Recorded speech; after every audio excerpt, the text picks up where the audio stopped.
Hello everyone, hello aspirants, कैसे हैं आप और कैसी चल रही है आप सबकी पढ़ाई। देखिए, अगर आपने उड़ने का सपना देखा है ना, तो गिरने का डर बिल्कुल नहीं होना चाहिए।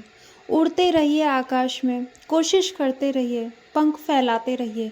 एक दिन आकाश को छू लेंगे, गगन को चूम लेंगे। बस गिरने के लिए मत डरिए, क्योंकि जो कोशिश करते हैं वही गिरते हैं, फिर उठते हैं, फिर उड़ते हैं।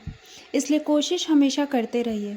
एक्चुअल में मेरे पास एक कमेंट आया है कि दीदी, जो मेरा है वो कोर्स कंप्लीट नहीं हो रहा, बहुत ज़्यादा डर लग रहा है, क्या करूँ, कुछ समझ नहीं आ रहा, हड़बड़ी हो रही है। देखिए, ये हर किसी एस्पिरेंट के साथ होता है, लेकिन अब हमें बहुत ही स्मार्टली पढ़ाई करना है, बहुत सोच समझ के पढ़ाई करना है।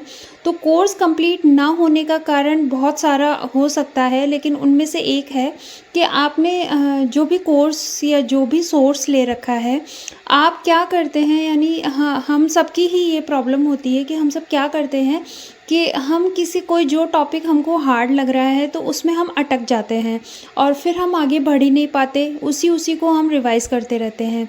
दूसरा, कोई चीज़ अगर हमको कोई टॉपिक बहुत अच्छा लगता है तो हम उसी को रिवाइज करते हैं, उसी के एमसीक्यूज़ निकालते हैं और वही सब्जेक्ट पढ़ते हैं जो हमें अच्छा लगता है। जो हमें बोरिंग लगता है, जो हार्ड है, उसको हम देखते तक भी नहीं हैं। तो बस यही कारण है कि हमारा सिलेबस कभी कंप्लीट हो नहीं पाता। जबकि सिलेबस कंप्लीट करने की स्ट्रेटजी सबसे पहले ये होनी चाहिए कि आपने जो भी सोर्स ले रखा है, चाहे वीडियोस ले रखे हैं, आपने किसी का ऑनलाइन कोर्स ले रखा है या फिर आपने कोई बुक रेफ़र कर रखी है, तो उसको एक बार आप रीड कर दीजिए। चाहे आपको कुछ समझ में आ रहा है, चाहे नहीं आ रहा है, एक बार आपको रीडिंग लगा देनी है पूरे सिलेबस की, कि आपकी आँखों से सब कुछ निकल जाना चाहिए कि हमारे जो भी एग्ज़ाम हम दे रहे हैं, उस सिलेबस में क्या-क्या है और उसके अंदर कौन-कौन से टॉपिक्स हैं और कौन-सी चीज़ कहाँ पर लिखी हुई है। इतना इतना आपको फर्स्ट स्टेप पे आ जाना चाहिए। सेकंड जो है फ्रेंड्स, अगर आपने ऑनलाइन कोर्स लिया हुआ है तो ऑनलाइन कोर्स में या फिर जो आपने बुक रेफ़र की हुई है, आप उसके नोट्स बिल्कुल बनाइए, क्योंकि जब तक आप नोट्स नहीं बनाएंगे आपको लगेगा नहीं कि आप पढ़ रहे हैं। और जो लास्ट टाइम पे जो रिवीजन करना होता है, उस रिवीजन में बहुत ज़्यादा मददगार करते हैं आपके नोट्स, और नोट्स के साथ साथ शॉर्ट नोट्स। देखिए, पढ़ाई इजी नहीं है, ये सभी को पता है, और अगर हम एक्स्ट्रा मेहनत करते हैं तभी हमको रिज़ल्ट मिलते हैं, तो हमें नोट्स और शॉर्ट नोट्स भी बनाने पड़ेंगे। तो फर्स्ट स्टेप होता है हमारा एक पूरी रीडिंग लगा देना, सेकंड जो है शॉर्ट नोट्स और नोट्स का रिवीजन करना, और थर्ड जो सेकंड स्टेप है उसी में साथ साथ हमारे एमसीक्यूज़ भी चलते रहने चाहिए। चाहे हम इससे वो एमसीक्यू सॉल्व हो रहे हैं नहीं हो रहे हैं, लेकिन आप उनको चलाते रहिए। और लास्ट जो होता है वो एमसीक्यूज़ का रिवीजन होता है और मॉक टेस्ट होते हैं, जो कि फुल सब्जेक्ट का होता है। तो ये जो स्टेप्स हैं, अगर आप फॉलो करेंगे तो बहुत ही अच्छा होगा। और जिनका कोर्स कंप्लीट नहीं हो रहा है, एक्चुअल में कोर्स तो मेरा भी कंप्लीट नहीं हुआ है अभी तक सेकंड ग्रेड के लिए, लेकिन एक बार जो है वो रीडिंग लगा दीजिए। एक बार मैं भी रीडिंग ही लगा रही हूँ, तो एक बार रीडिंग लगा लीजिए, फिर उसके बाद में बहुत सारा कॉन्फिडेंस आ जाएगा, क्योंकि इस चीज़ें आपके काबू में आ जाएंगी कि हाँ, हमने ये चीज़ देखी हुई है, हमने ये चीज़ पढ़ी हुई है। नहीं, इतना वाइड सिलेबस है कि कोई भी कॉम्पिटिटिव एग्ज़ाम ले लो, एक्स वाई जेड, आप एक ही को क्यों, अब बहुत ज़्यादा वाइड सिलेबस होता है, तो उस वाइड सिलेबस को एक बार अपने अंडर कंट्रोल करने के लिए आपको वो चीज़ करनी पड़ेगी, एक बार आपको रीडिंग लगानी ही पड़ेगी। एक फ्रेंड्स, दूसरा कमेंट मेरे पास ये आया था कि जो सबसे ज़्यादा डीमोटिवेट हैं वो मुझे मेरे हस्बैंड ही करते हैं, किसी और से तो क्या ही उम्मीद लगा लेंगे। जो सबसे ज़्यादा डीमोटिवेटेड हो जाती हूँ, तो फिर ना तो पढ़ा जाता है ना कुछ और प्लीज़ रिप्लाई करिए कि मैं क्या करूँ।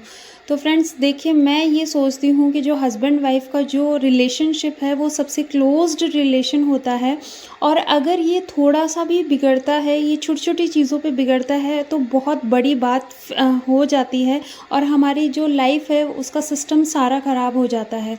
तो मुझे ऐसा लगता है कि आपको अपने रिलेशनशिप पर भी ध्यान देना चाहिए। बातों से सब चीज़ें हल होती हैं। आप बैठकर बात कीजिए, दोनों हस्बैंड वाइफ़ आराम से बैठ के बात कीजिए। आप उनसे पूछ लीजिए बड़े प्यार से कि वो क्या चाहते हैं। अगर आपको वो आगे बढ़ाना चाहते हैं तो आप कोशिश कीजिए, और अगर वो इसी तरीके से आपको डीमोटिवेट करते रहेंगे या फिर आपकी पढ़ाई में अड़चन पैदा करेंगे, तो फिर आप कैसे पढ़ पाएँगी? इस वजह से आप अच्छे से बात कर लीजिए। और अगर आप दोनों से ही चीज़ें सॉल्व नहीं हो रही हैं, तो प्लीज़ अपने घर के बड़ों से मदद लीजिए, उनके सामने बैठकर बात कीजिए। आप उनको साफ-साफ बता दीजिए कि आपका एम क्या है और आप क्या करना चाहती हैं, क्योंकि चीज़ों में क्लैरिटी होगी। जब आप बता देंगी तो उनको भी समझ में आएगा कि हाँ, आप क्या चाहती हैं, क्या नहीं चाहती। ये ईगो वाली चीज़ होती है ना, ये सबसे ज़्यादा ख़राब होती है। ईगो एकदम छोड़ दीजिए, और जबकि आपको कुछ बनना है, अपनी लाइफ़ में कुछ करना है, तो ईगो तो होना ही नहीं चाहिए। देखिए, एक एस्पिरेंट जो होता है, वो एक जो विद्यार्थी होता है, उसमें बिल्कुल भी घमंड नहीं होना चाहिए, उसमें बिल्कुल भी ईगो नहीं होना चाहिए। वो ऐसा होना चाहिए कि उसे कोई भी कहे कोई चीज़ तो वो मान ले। लेकिन अपने जो भी लक्ष्य है उसको निर्धारित रखे और उस पर फ़ोकस रखे। तो वो चीज़ होनी चाहिए, ईगो एकदम छोड़ दीजिए। अगर वो आपसे सही से बात नहीं कर रहे हैं, तो आप उनसे करिए, आप पहल करिए और बड़े प्यार से, शांति से पूछिए। देखिए, मेरी यही राय थी, बाकी जो आपको ठीक लगे वो करें। और मुझे ऐसा लगता है कि हम अपने रिलेशंस को ख़राब करके अगर हम कुछ बन भी गए, तो भी हमें उतनी खुशी नहीं होगी, क्योंकि असली खुशी तो परिवार वालों के साथ ही होती है। और एक एस्पिरेंट जो होता है, एक सक्सेसफुल पर्सन वही होता है, जो सब चीज़ों को बैलेंस करके चले। अगर लाइफ में बैलेंसिंग नहीं है, तो बहुत ज़्यादा चीज़ें ख़राब हो जाती हैं। इसीलिए एक एजुकेटेड पर्सन वही होता है जो हर चीज़ों को बैलेंस करके चले, चाहे वो एजुकेशन हो या फिर आपकी अपने घर परिवार की बातें हों।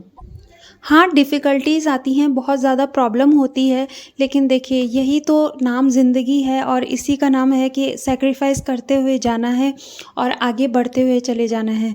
और जब आप सक्सेसफुल हो जाएँगे, तो चीज़ें एकदम से बदल जाएँगी, सब चीज़ें चेंज हो जाएँगी। और कैसा लगा मेरा वीडियो, कमेंट बॉक्स में ज़रूर बताइएगा। और प्लीज़, आप वीडियोज़ देखते हैं बट सब्सक्राइब नहीं करते। सब्सक्रिप्शन से मेरे को बहुत ज़्यादा खुशी मिलती है। तो प्लीज़ सब्सक्राइब आवर चैनल और स्टे मोटिवेटेड, स्टे फिट और स्टे स्टडिंग।